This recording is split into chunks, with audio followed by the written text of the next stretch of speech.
Welcome to Scaling with Purpose, the show where we explore what it takes to build companies that aim for commercial success and meaningful impact. I'm joined today by Michael Hillhorst, founder of Treinvertraging.nl. Great to have you here. Thank you very much. Thank you for the invite. Yes, when I was preparing this episode, I was asking myself, what motivated you to become an entrepreneur? How did this journey start? Yeah, I think as we are currently talking about treinvertraging, it could have been any other topic, to be honest. We have success with treinvertraging. That's why currently today we're talking about treinvertraging. But no, it started very early, actually. I started actually when I was 13 years old with selling designs. And I always had the feeling at a young age already that like a normal job was not it for me. So my parents, they always said, why don't you go to the supermarket and work in the Albert Heijn in the local grocery store? But I always refused to do it. I always found my ways online to make my zakcentje in Dutch they call it, like a pocket money. And from there, actually, I always have been interested in building stuff online, building services online. And this has been going on since approximately 2015, I would say, when I really got into programming. And from there, I started several ventures, where one is kind of interesting to mention, which is actually a online software platform that we built to help gamers actually to build their own kind of like virtual gaming website where they can sell and trade their own virtual gaming items. So, for example, in Fortnite, you have these skins. Well, we supported people who wanted to actually create their own digital software platform where people could trade those for coins. Oh, yeah. So, not to create games, but to create a platform to sell those items or to trade those Exactly. items, right? Exactly. Okay. Correct. So, it's a secondary market or something like that. Correct. Yes, and that was around the age of 16, and from there, at around the age of 18, I went to university, and from there, basically, we kind of quickly rolled into treinvertraging at some point. Yeah, interesting. It's also a very, very studentish kind of startup, right? So I can imagine that you were a student, you were going with the train, and you were like, "This doesn't work for me."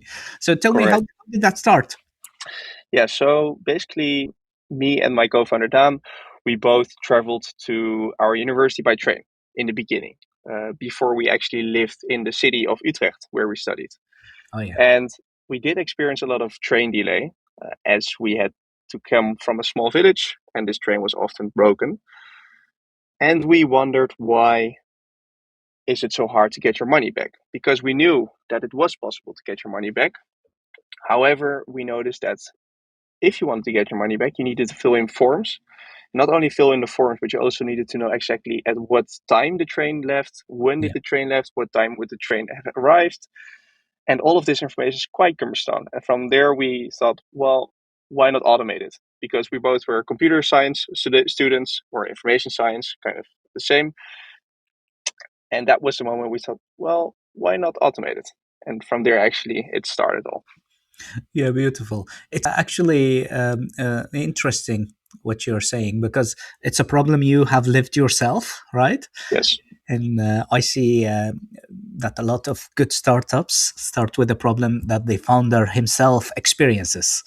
So you understand the feeling, you understand the exact details of the problem, and you can provide the right solution that fits the audience that is experiencing this issue. So that's beautiful. But yeah, in the Netherlands, you have a lot of delays, right? Is it did you do some study to compare that with other countries or? well, actually, it's quite funny, but in the Netherlands, we are doing very well with the trains. So in the Netherlands, we have a punctuality rate of around 95%, which basically means that a lot of trains are actually running quite well.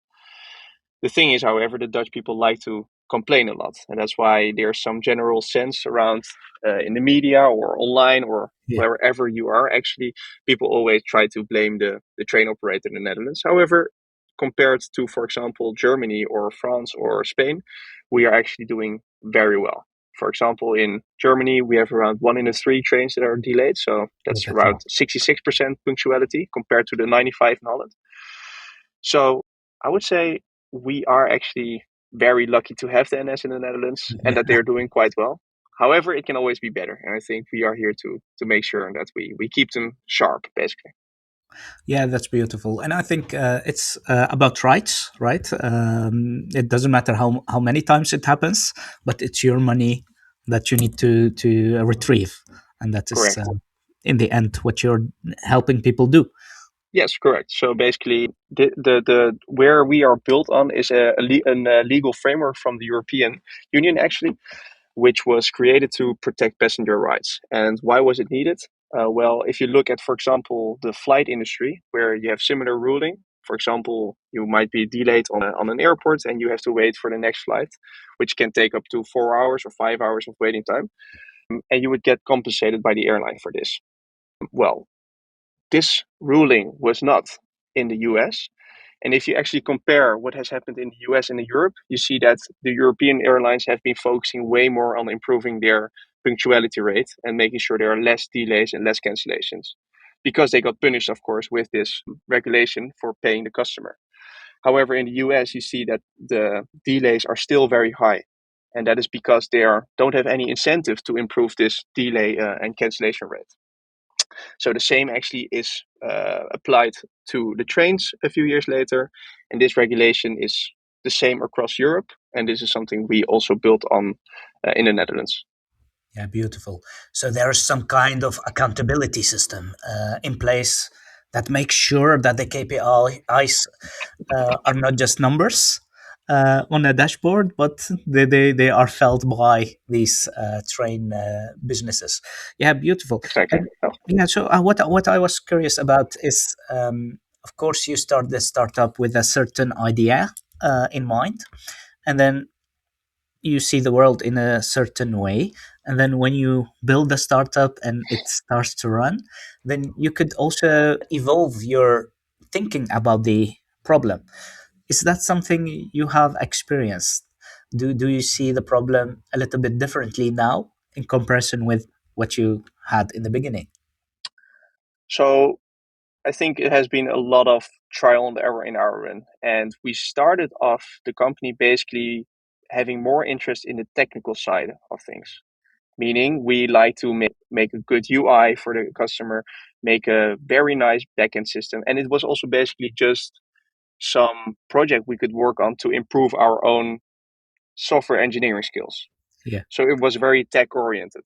Whereas nowadays, it's more business driven, meaning everything we do has some business requirements or yeah, basically it's more business oriented. Whereas in the beginning we were way more tech oriented, meaning also, for example, that in the beginning we would over engineer things before releasing them, whereas now we tend to go way more in an iterative process. Yeah. Yeah. Try to extract value from the business side and then translate that to the tech instead of building beautiful tech products, right? Yeah. Correct. I think it's something a lot of people experience, and it's a never ending problem, I guess. Yeah, there are good books written about this subject. I mean, the lean startup Yeah, a classic. is, of course, a classic one that has been written around the startup INVU, and he went through the same journey, and then in the end, he this yeah, he extracted this knowledge and put it in a book, and now we have the lean startup methodology, which is exactly what you're Yeah, explaining now. Yeah, and it's beautiful. something like, or you read the book up front, or you reinvent the wheel while building. I guess everybody would at some point fall into the traps and the problems related to yeah, having a startup basically. Yeah, and learning means failing Yeah, enough definitely. times Yeah. to know when not how not to fall, right? Yeah, wonderful. All right, and then you had this idea, and then you build the tech, and then how did you market it? Yeah, so was the big problem. As I just mentioned, we were tech oriented in the beginning. We first built a platform without even knowing how are we going to market this. So I think we started around 2022 with actually the development and the first customers actually came only in 2024, meaning 2 years spent just building. But it was not a full-time job building, but just, occasionally working on it. We had some other projects. But at some point in 2024, in the first quarter, we saw, okay, well, this might be something, because we started sending it around to friends and family, and they actually like to use it, and they were sending it also to their friends again. So we were seeing some accumulation of user growth, but it was nowhere near anything very big.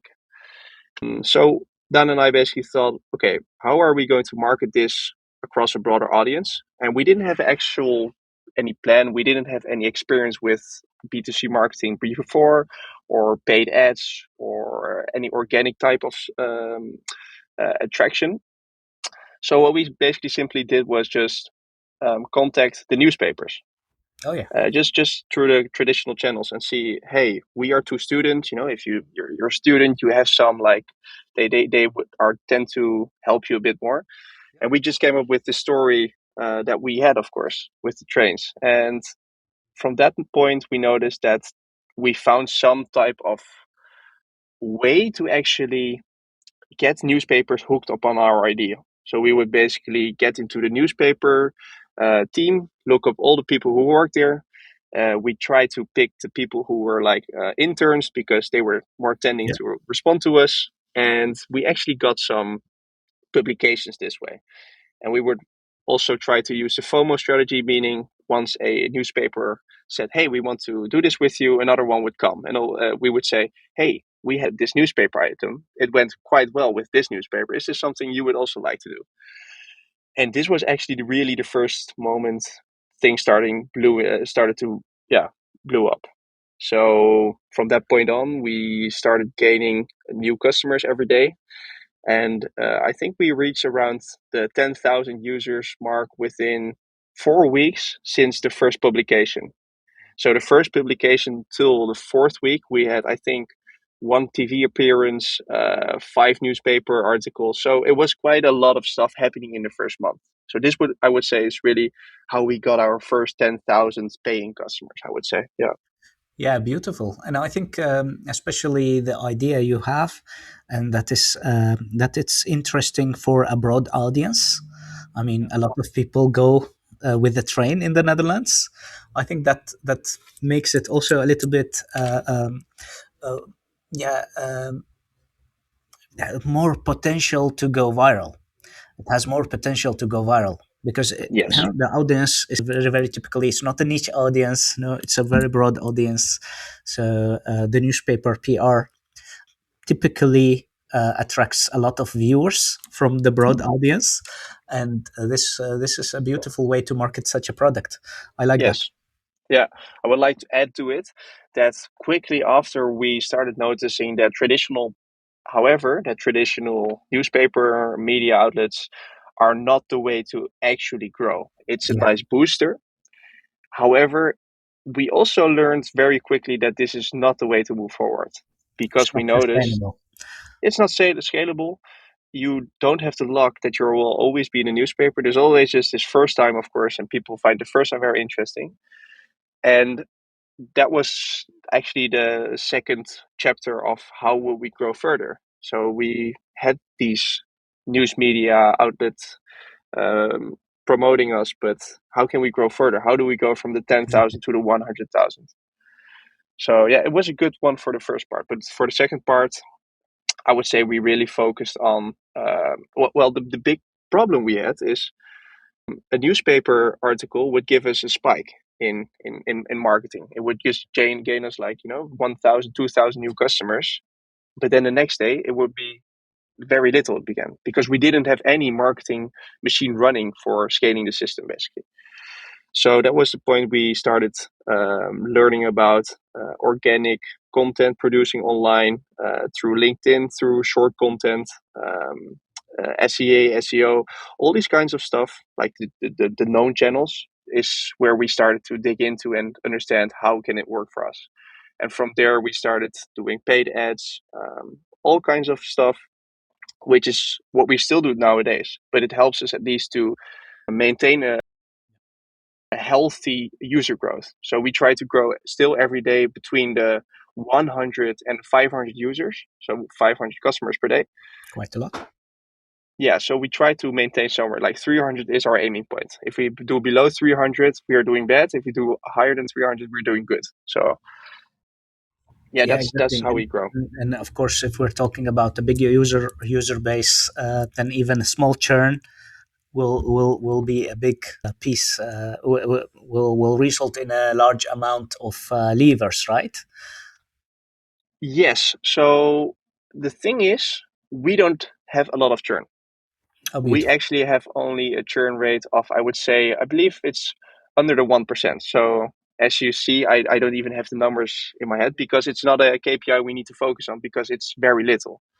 It's so that's quite good. And why that is because our platform is free, of course. So we only charge at the moment that we receive compensation for your delay. And we take a no cure, no pay model, we take 25% of it. So that's why, as far as I'm aware, we have a low churn. Yeah.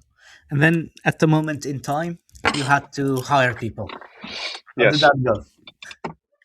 Well, actually, so one funny thing I read this week was the Elon Musk mentioning the Twitter team size. So they went from 7,500 engineers, 7,500 engineers, and nowadays they just have less than 30. I found that a very huge accomplishment. Of course, it has its like disadvantages, Of definitely, course, but of like course. what like the thing is here, the bridge to our story is we try to be just with the two of us as long as possible without that it was having an issue on the scaling, so growing. As long as we were able to do stuff without us slowing the company down, it was fine.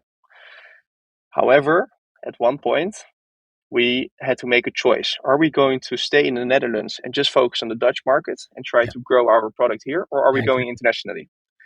And this point is where we are going to have to change focus, meaning we cannot just focus on the Dutch market anymore. If we want to go internationally, we have to have a dedicated focus also on these other countries. And this was the decision moment for us to decide, okay, that's the moment we need to have a team, because then we can divide focus between the different um, services, actually, products.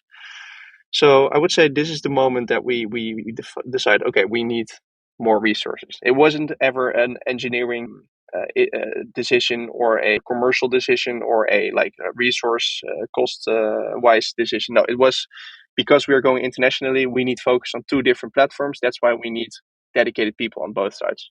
Yeah.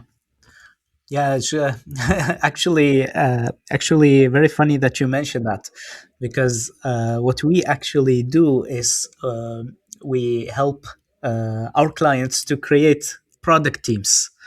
So we say if you want to grow and you want to not overwhelm your leadership, you want to Hmm. create multiple product units or product teams, so you can divide the focus.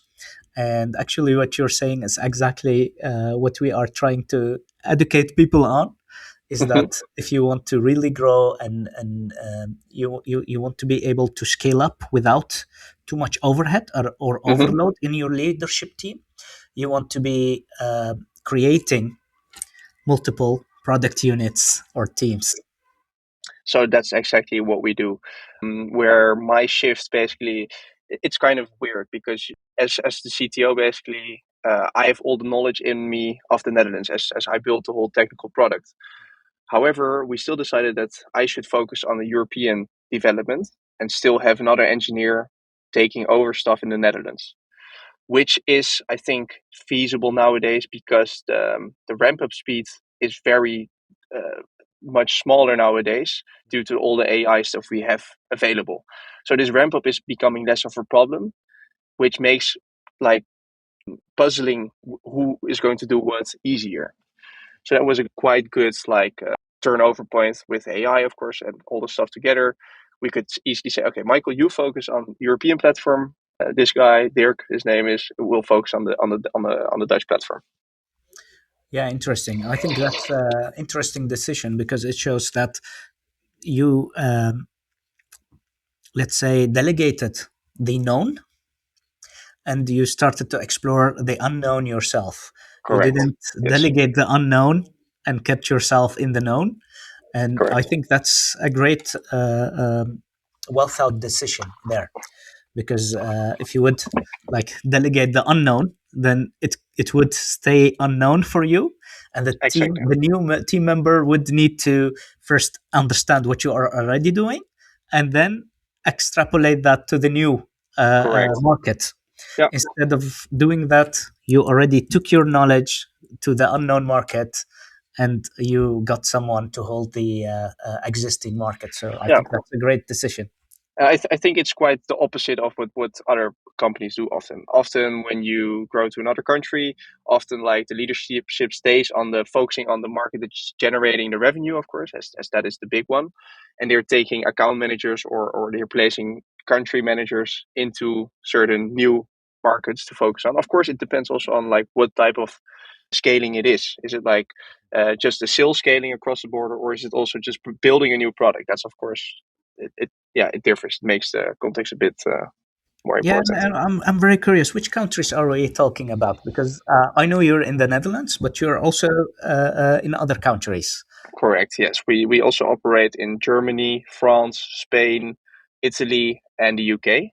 Why we focus on these markets? These are the biggest real markets in Europe. And our end goal is really to help the European passenger to have a good travel experience. And by focusing on these countries, we are covering the large portion. So we see this shift going from short haul flights in Mhm. Europe, Yeah. getting replaced by long train rides, basically. So, and to stimulate this, we need to, of course, also improve the customer experience of these people traveling around. And that's where we come in the European side. Yeah, and I think your product, especially as we're looking at the same legal framework, then Yes, your product would automatically fit those different countries easily. correct. Yeah, beautiful. Um, so, what is your biggest challenge in scaling up? Yeah. So, from a legal perspective, as you mentioned, it's quite unified. In Europe, we try to unify the rules a lot, and that's why it's quite nice that our rule we have in the Netherlands also is the similar in Germany. However, the technical systems are often different, and that's where we have to aggregate and unify data sources from multiple countries, which are all in different formats, and they are not always that up to date, making it harder for us to go from it to roll out our products from a technical perspective. What we tend to see is that Netherlands is a low margin market for us with low ticket values, but a very good digital environment to build products in general. I think it's the case for a lot of stuff we have in the Netherlands.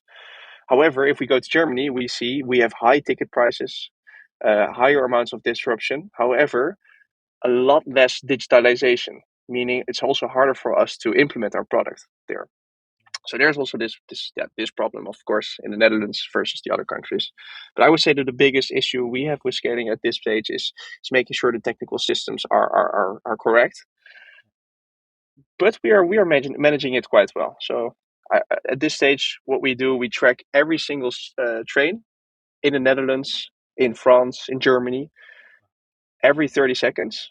And this data, we archive this, and then we can run an algorithm later on to detect which train ride you took and how much delay you have accumulated.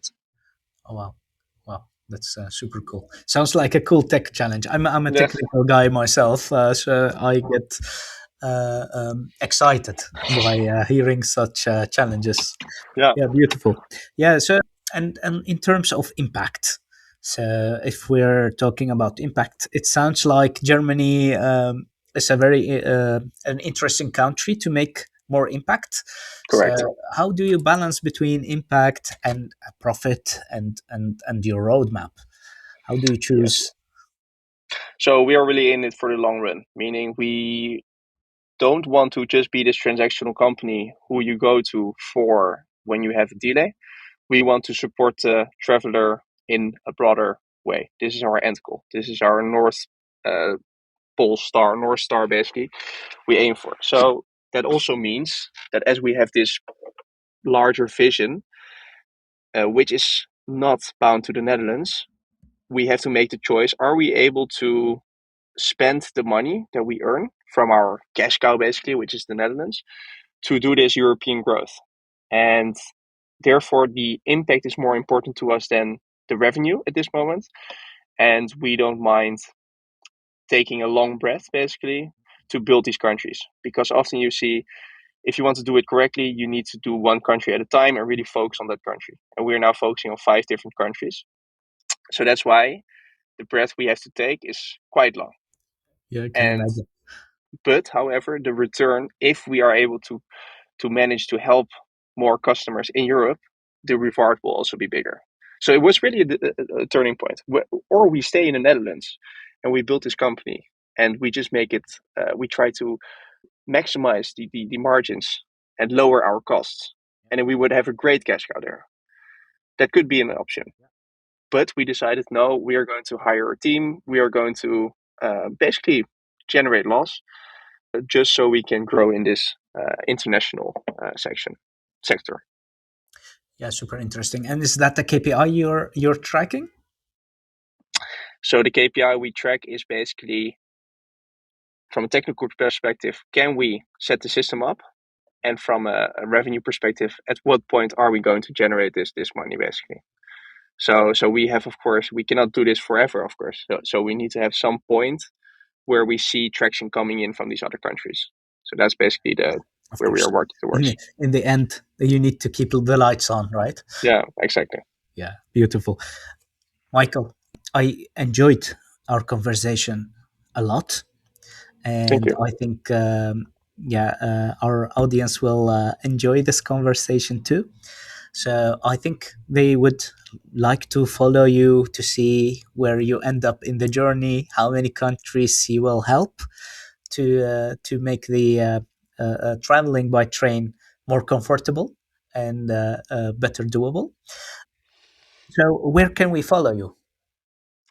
We are quite active on LinkedIn. So on LinkedIn, my name is Michael Hillhorst, and my co-founder is Daan.